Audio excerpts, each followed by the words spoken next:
মধ্যপ্রাচ্যে Iran, Israel এবং যুক্তরাষ্ট্রের মধ্যকার ক্রমবর্ধমান উত্তেজনায় রীতিমতো টালমাটাল আন্তর্জাতিক আকাশপথ। দুবাই, দোহা বা আবুধাবির মতো গুরুত্বপূর্ণ ট্রানজিট পয়েন্টগুলো এখন অনিরাপদ। ফলে ইংল্যান্ড, ওয়েস্ট ইন্ডিজ এবং দক্ষিণ আফ্রিকার ক্রিকেটারদের আইপিএলে খেলানোর জন্য ভারতে আনতে হিমশিম খাচ্ছে বিসিসিআই ও ফ্র্যাঞ্চাইজিগুলো। তাই তো ইউরোপের বিকল্প পথে তাদের আনার চিন্তায় মগ্ন দেশটি। সিলন টি রপ্তানিতে শীর্ষে।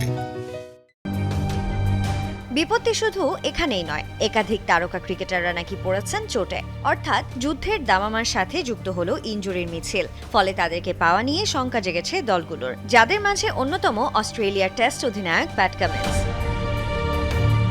সানরাইজার্স হায়দ্রাবাদকে নেতৃত্ব দেওয়ার কথা থাকলেও পিঠের ইনজুরিতে অনেকদিন ধরেই ভুগছেন কামিন্স। সে কারণে আইপিএল এর শুরুতে তার সার্ভিস পাচ্ছে না হায়দ্রাবাদ। তবে কবে নাগাদ দলের সাথে যোগ দেবেন তিনি তা জানা যাবে আরও কিছুদিন পর।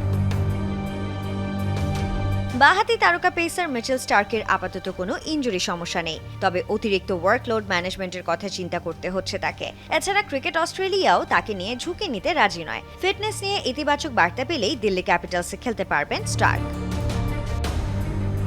রয়্যাল চ্যালেঞ্জার্স বেঙ্গালুরুকে প্রথমবার চ্যাম্পিয়ন বানাতে গুরুত্বপূর্ণ ভূমিকা রেখেছিলেন জশ হ্যাজেলউড। হ্যামস্ট্রিং ও অ্যাকিলিস ইনজুরির কারণে পুনর্বাসন প্রক্রিয়ায় আছেন তিনি। আইপিএল শুরুতে মিস করলেও ফিটনেস টেস্টে পাশ করলে পরবর্তীতে যোগ দিতে পারবেন তিনি।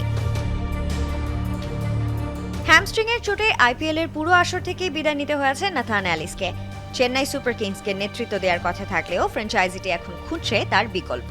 এদিকে ট্রেড পদ্ধতিতে চেন্নাই থেকে রাজস্থান রয়্যালসে যোগ দিলেও নতুন জার্সিটি পরা হচ্ছে না স্যাম কারেনের। গ্রোইন ইনজুরিতে পুরো মৌসুম মিস করতে পারেন এই অলরাউন্ডার।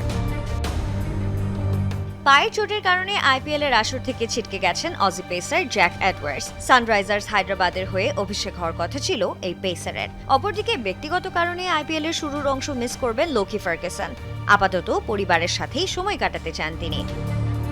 তানজানা ivy, Jamuna sports.